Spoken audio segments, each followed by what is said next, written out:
ওনারা এরকম বিশ্ববিদ্যালয়ে ছাত্র শিবিরের লোকদেরকে দিয়ে চাকরি দিবে এবং প্রচার করবে যে আমরা তরুণরা আমাদের কাছে আসো, আমরা তোমাদের জন্য চাকরি নিয়ে বসে আছি। আপনি যদি কখনো ছাত্র শিবিরের ফর্ম ফিল আপ না করেন, জামাত শিবিরের ফর্ম ফিল আপ না করেন, কাজ না করেন, আপনি যদি তাদের ঘরের ছেলে মেয়েও হয়ে থাকেন, আপনাকে তারা চাকরি দেবে না, সুযোগ সুবিধা দেবে না।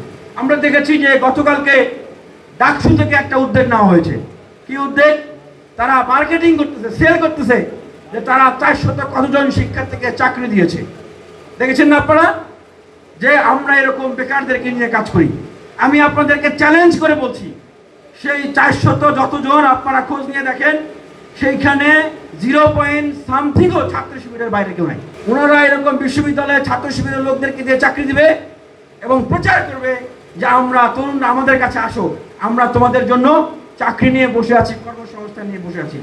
আপনি যদি কখনো ছাত্র শিবিরের ফর্ম ফিল আপ না করেন, জামাত শিবিরের ফর্ম ফিল আপ না করেন, কাজ না করেন, আপনি যদি তাদের ঘরের ছেলে মেয়েও হয়ে থাকেন, আপনাকে তারা চাকরি দেবে না, সুযোগ সুবিধা দেবে না। সুতরাং যেটা বলতে চাই যে এই বাংলাদেশে রাজনীতি করতে হলে দুটা কাজ করতে হবে। একটা হচ্ছে সব জায়গায় প্রকাশ্যে রাজনীতি করতে হবে, গুপ্ত রাজনীতি করা যাবে না। গুপ্ত রাজনীতি আমাদের বিশ্ববিদ্যালয় কলেজগুলোর রাজনৈতিক সংস্কৃতিকে ধ্বংস করছে।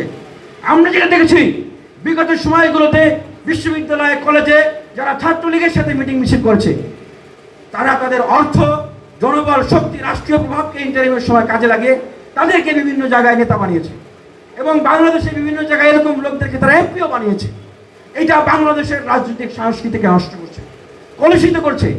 আমরা আরো যদি থিওরিটিক্যালি বলি, বাংলাদেশ রাষ্ট্রের সাথে প্যারালালি আরো দুইটা রাষ্ট্র চলে। আপনারা জানেন সেই দুইটা কি? আমরা জানি, আমরা তো মার খেয়েছি, রিমান্ডে গিয়েছি, অত্যাচারিত হয়েছি, আমরা এই জিনিসগুলো নিশ্চয়ই দেখে এসেছি। একটা প্যারালাল রাষ্ট্র ছিল র, যারা আওয়ামী লীগকে ব্যবহার করে এই বাংলাদেশের প্যারালালি রাষ্ট্র বানিয়েছে। তারা বাংলাদেশকে এইভাবে দেখতো যে আওয়ামী লীগ ভার্সেস আদার্স। আরেকটা প্যারালাল রাষ্ট্র আছে, সেটা হচ্ছে জামাত শিবির। তারা এরকম বাংলাদেশকে দুইভাবে দেখে, এক হলো জামাত শিবির আর বাকি আদার্স। আমরা মনে করি এইভাবে যারা বাংলাদেশকে দেখে তারা কখনো বাংলাদেশের ক্ষমতায় আসতে পারবে না। আমি তাদের শুভাকাঙ্ক্ষী হিসেবে একটা পরামর্শ দিচ্ছি। আমাদের সহযোদ্ধা ছিলেন তারা রাজপথের, যে আপনারা দুইটা কাজ করেন, বিশ্ববিদ্যালয় ক্যাম্পাস সহ প্রত্যেকটা জায়গায় গুপ্ত রাজনীতি পরিহার করেন যদি ক্ষমতায় আসতে চান।